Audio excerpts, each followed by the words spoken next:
This is Assam. These are the Paktai Hills on the Burma border. A forbidding 6,000-foot barrier between the Japs in Burma and our growing forces in India. Down there are hidden American outposts scattered through the hills. This is one. Call it Station X. Advanced eyes and ears of the 10th Air Force, standing a constant watch for marauding Jap bombers winging over the Paktais, trying to get through to vital Allied bases in India. Although sometimes the Naga tribesmen wander by to trade food for a couple of empty cigarette tins, the 8 men at X are alone. Time hangs heavy. But even while doing the countless personal chores which fill their daylight hours, each man has learned to keep eyes and ears keyed every second for the telltale drone of Mitsubishi Motors in the distance. Even the dog is a terribly important part of every day. Each soldier who starts the tough trek inland to an outpost hitch has volunteered to go, even though there's not a chance in a million of a DSC or Silver Star in this kind of work. At first, the trip's easy, going up by jeep until civilization quits and jungle takes over. GI equipment swings onto elephant back, and off they go again, punching up through the banyans and bamboos, deeper into the wild Naga country, closer up to nowhere. Then the trail ends, and natives shoulder up to push on through trackless brush. These are the headhunters, and those immense knives are used whenever they get a hankering to slice off somebody's head. But so far, GI savvy, combined with a few rupees and a little extra vigilance, have kept them friendly. And out here, that's a life and death matter. Then the long jungle trip's over and the outpost begins. Out on the real tag end of the tag ends of the line. From now on in, it's dehydrated food, unceasing responsibility to the 10th Air Force, and solitude. From now on in, the only link with civilization in the USA will be these C-47 bananas of the Air Transport Command. The fleet which will carry every ounce of every single thing the GI hermits will get. Before the biscuit bombers skim in low over the bamboo tops on their schedule, the outpost soldiers have been setting up the important indicator panels and whipping wind drift brush fires into shape. By the time the plane dips down for business, they're really excited. Maybe up there in the C-47, this is just another one of the old milk runs. Below, it's a lot more.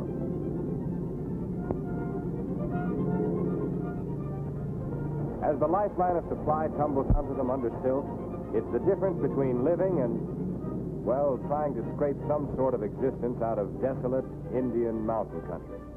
And these crates are more than that, too. Each of them is a symbol to the solitary outposters that neither they nor their lonesome missions have been forgotten. A symbol of their importance. A lot of guys are doing vital jobs in this war, alone and alert, out on the ends of the line. Guys fighting their own lonely kind of war in every remote and cockeyed corner of the globe.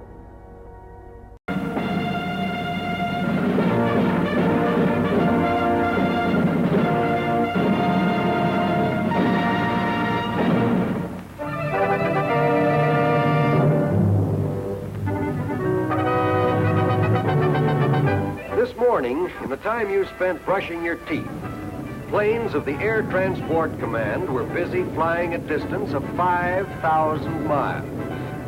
Right now, in the time you spend looking at this issue of the Screen magazine, your air transport planes are flying a distance equal to twice around the world. And between this minute and this same time tomorrow, they will have carried their cargoes 120 more times around the world.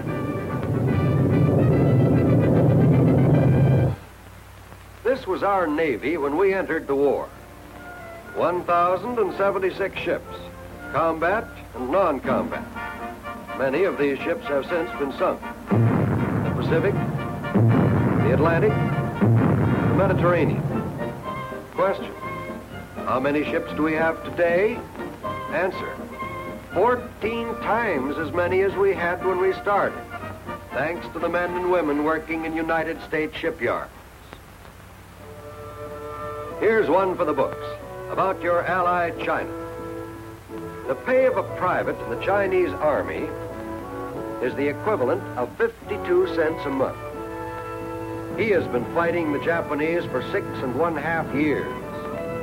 In these 6½ years, the Chinese soldier has earned $40.56 and the respect of the entire civilized world. In all U.S. Army posts, one of the most serious problems is fire. Of all the fires that cause damage in U.S. Army posts, 17% are started by, guess what? Soldiers smoking in bed. A very interesting figure. Yow! And that ain't no exaggeration!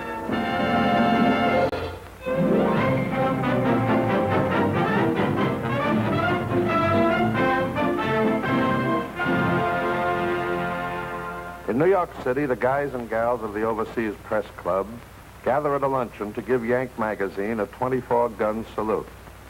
Yours truly is giving out at the microphone under the paternal eye of Mark Twain, another newspaper man who I'm sure would have given his okay to the proceedings.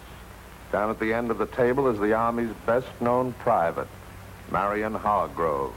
Did I say private? Sorry. It seems the good Hargrove is now a sergeant. Remember those swell stories that came out of Guadalcanal? Well, Sergeant Mac Morris, talking to General Armstrong, is the fellow who wrote them. On the left is Colonel Forsberg, officer in charge of Yank. On the right, Captain Weeks. And that's me again, seated next to Colonel Munson, chief of the Army's information branch, and the father of Yank and Army News Service. Everyone here feels that Yank is doing a terrific job, and they want to be around to see Norman Cousins of the Saturday Review of Literature meet Yank's managing editor, Sergeant McCarty. The Saturday Review is a sort of a highbrow sheet, but it recognizes merit when it sees it. And that's why Mr. Cousins is presenting Yank with an award for its distinguished services to American letters. For Yank magazine is one of the best jobs in journalism to come out of this war. And the reason begins right in the New York office. It's for enlisted men. It's run by enlisted men. Here are the fellows who handle the weekly message center department, so popular in North Africa when I was there. This is Sergeant Hofeller, who selects the pictures that populate the barracks walls from Alaska to the Persian Gulf. No. No.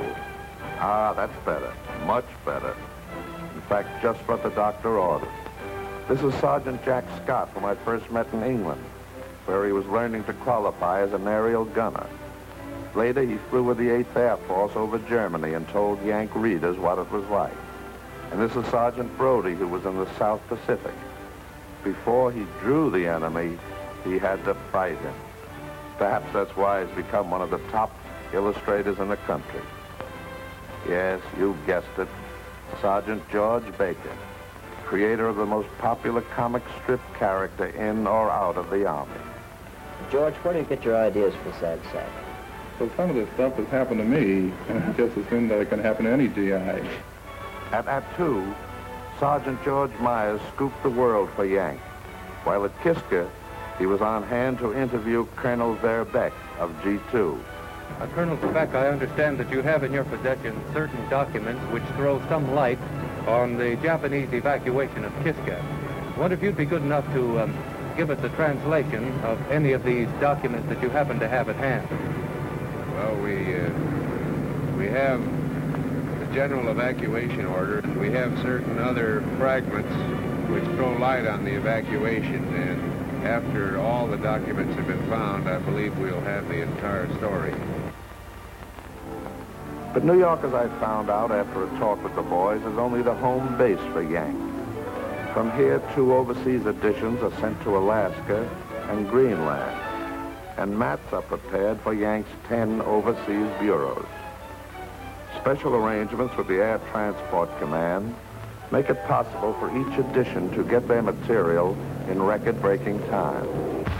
Bureau has its own staff which is responsible for printing an edition in its area, and which adds local stories and pictures that it knows will be of special interest to their particular readers.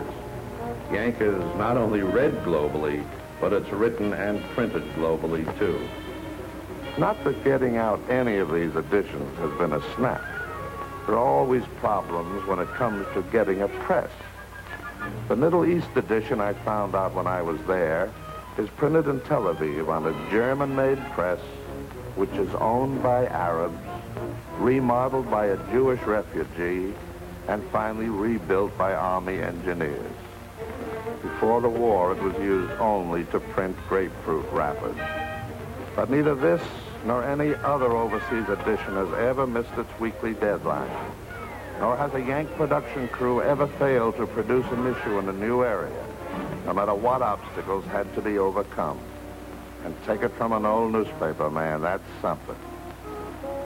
But it isn't all, nor is it the reason for Yank's huge circulation, and the 1,000 letters it receives every week from soldiers and sailors. The real reason, as I found in England and in North Africa, was that Yank gives the fellows a chance to sound off about what's on their mind. The world over, the Yank soldier feels that Yank magazine is one of the strongest links between him and the rest of the Army. But Yank magazine can only do a part of the job of letting the GIs throughout the world know what's cooking. The other part must be done by the Army News Service, the largest news agency ever operated. And here in New York, enlisted men drawn from all theaters are working overtime to see that the American soldier and sailor is the best informed fighting man in the world. Headline news is taken from the leading wire services, while all the daily papers throughout the country are culled for sport news, Broadway rumor, and Hollywood gossip. And except for purposes of security, nothing is censored. Nothing is hoped up. Make with the facts and let the men draw their own conclusions is the policy of the Army News Service. After the news is received, it's used by Army editors throughout the world who are responsible for the editing, printing, and distributing of our many overseas newspapers. The Stars and Stripes, which is printed in Cairo. The Dispatch in the Persian Gulf Command. The Ladd Field Midnight Sun in Alaska. More than one GI returning from the Aleutians has let me know just how he feels about that bulletin board. And there's a shot of a Red Cross train in Italy. I can imagine what a little news means to a group of wounded men who haven't seen a paper or anything like it for a month. Sometimes the news is late. Sometimes it doesn't get there at all. But the Army never stops sending it out. I haven't been to the South Pacific, so don't take my word as to what news means out there. Take General MacArthur's word. Quote, to combat areas, news is as necessary as bread and bullets. Close quote. Then there are the shortwave newscasts, heard by our men the world over. Here is the late news for U.S. Army overseas reporters. Each word of this news will be repeated so that reporters may copy it down.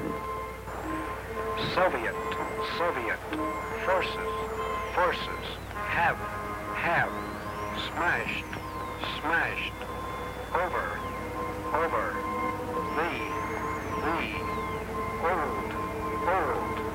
Polish, border. And that's it. Yank and Army News Service, the greatest information agency ever operated by the United States Army.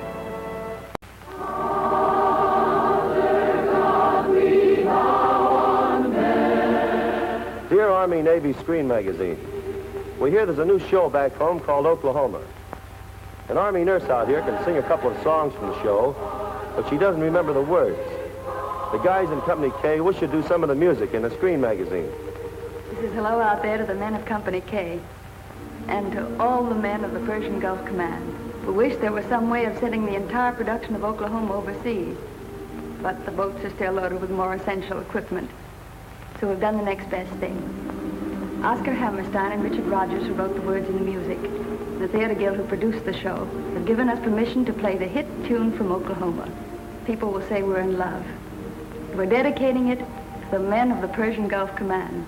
I think you'll be pleased to know that the number will be played and sung for you by Phil Spitalny and the All-Girl Orchestra, radio's famous Hour of Charm.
I'm Vivian, and now all the girls who've been playing for you are forming a choir.